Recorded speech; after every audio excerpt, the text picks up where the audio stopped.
Assalamualaikum warahmatullahi wabarakatuh. Selamat datang untuk yang baru saja mendengarkan.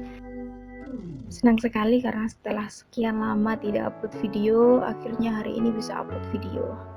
Jadi topik pembahasan kita kali ini adalah Islam di Afrika. Tapi sebelum itu, sebelum membahas bagaimana Islam di Afrika, kita perlu tahu dulu bagaimana sih keadaan geografis di Afrika. Oke, langsung aja. Seperti yang sudah kita tahu bahwa benua Afrika merupakan benua terluas kedua di dunia yang luasnya mencapai 30.370.000 km persegi. Sebelum kita lanjut, saya ingin menjelaskan kalau nantinya sampai akhir kita akan lebih banyak membahas tentang Afrika bagian utara, oke? Saya lanjut kembali. Wilayah benua Afrika bagian utara banyak terdiri dari wilayah gurun. Nah, salah satunya ini Gurun Sahara, yang merupakan salah satu gurun terbesar di dunia. Siapa sih yang gak kenal Gurun Sahara, ya gak sih? Indah tapi panas, iya kan? Ya gitu deh pokoknya. Dari kondisi geografisnya Afrika sendiri mempengaruhi apa sih?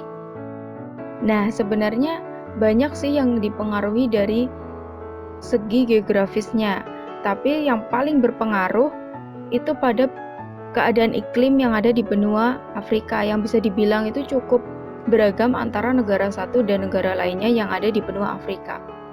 Oke, selanjutnya kita geser karena kondisi geografisnya udah, kita kemudian geser di Islam di Afrika Utara.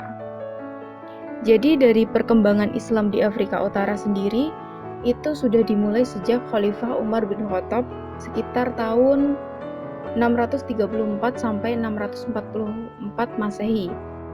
Nah, kerennya adalah dari penyebaran Islam yang dilakukan oleh beberapa tokoh penguasa Muslim ini, ternyata nggak cuma penyebaran Islam yang semakin meluas, tapi juga mempengaruhi bahasa. Dan itulah yang membuat bahasa Arab menjadi bahasa resmi yang digunakan oleh masyarakat Muslim di berbagai wilayah, khususnya di Afrika Utara. Ngomong-ngomong bahasa Arab, saya tuh selalu kagum ya kalau dengar orang debat ataupun pidato ataupun drama ataupun film ataupun apapun itu menggunakan bahasa asing yang saya belum bisa, dan salah satunya adalah bahasa Arab. Rasanya tuh keren aja gitu. Bukan aja sih, keren banget kayaknya. Keren banget, ya nggak sih? Kalau aku sih ngerasain gitu ya. Oke, lanjut. Selain mempengaruhi bahasa, ternyata penyebaran Islam di Afrika itu juga mempengaruhi peradaban, seperti bidang administrasi pemerintahan, ilmu pengetahuan, arsitektur bangunan-bangunan bersejarah, bahkan hingga pola hubungan penguasa dengan masyarakat. Oke, selanjutnya kita geser lagi ke gerakan Islam dan pembentukan negara-negara. Nah, apa sih yang menyebabkan adanya gerakan Islam dan pembentukan negara-negara yang ada di Afrika itu?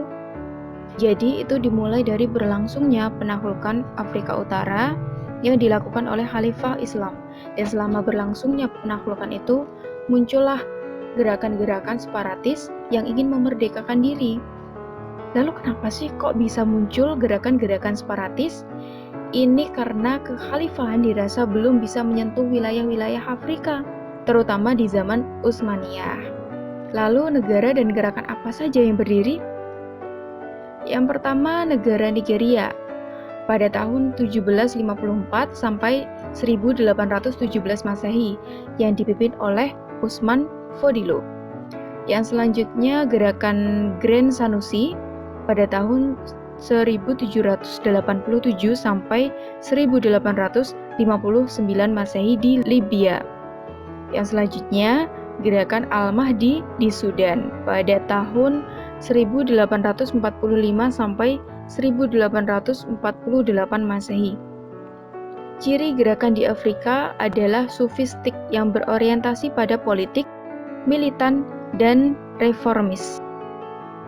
Oke, selanjutnya kita geser ke dakwah sufistik di Afrika Utara. Yang pertama ada Tunisia. Islam masuk dan mulai berkembang di Tunisia pada masa dinasti Umayyah. Mayoritas penduduk Muslim di Tunisia adalah kaum Sunni. yang bermadzhab Maliki dan Hanafi. Namun gerakan Islam di negeri tersebut tidak lepas juga dari penganut tarekat, karena pada dasarnya gerakan dakwah di Afrika Utara sangat kental dengan gerakan Sufi seperti Tunisia dengan tarekat Qadariyah, Rahmaniyah, Isawa, dan Tijaniyah. Yang kedua itu Maroko.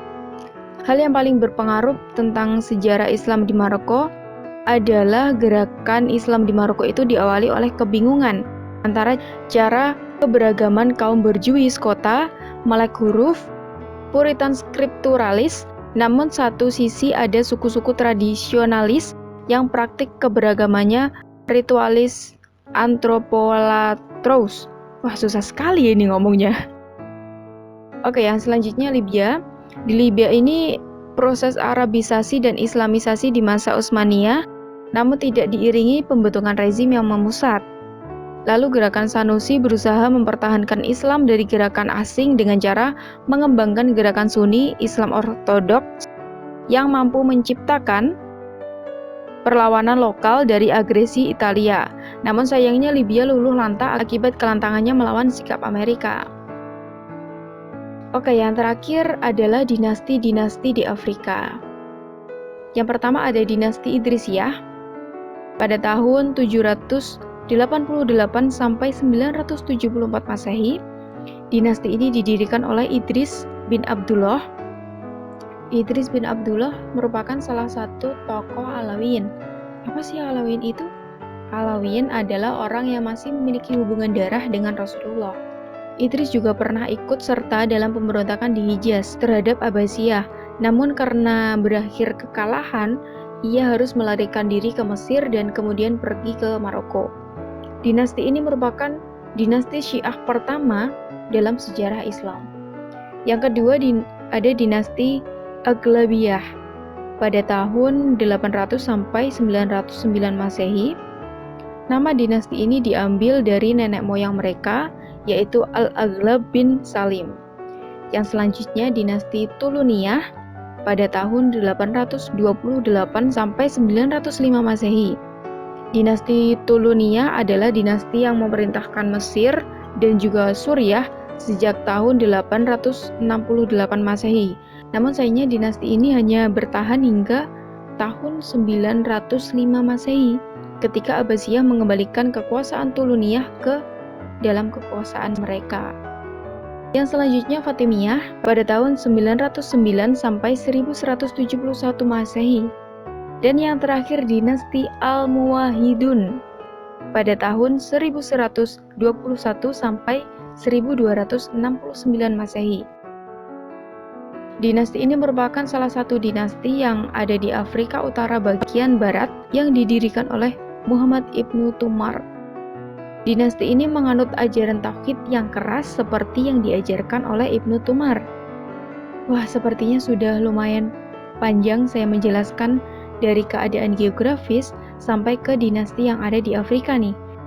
Dan sepertinya masih banyak juga penjelasan yang mengenai Islam di Afrika yang belum saya bawakan tadi. Jadi kalian boleh kalau mau menambahi ataupun mengoreksi di kolom komentar. Terima kasih sudah mendengarkan. Sampai jumpa di video selanjutnya. Wassalamualaikum warahmatullahi wabarakatuh.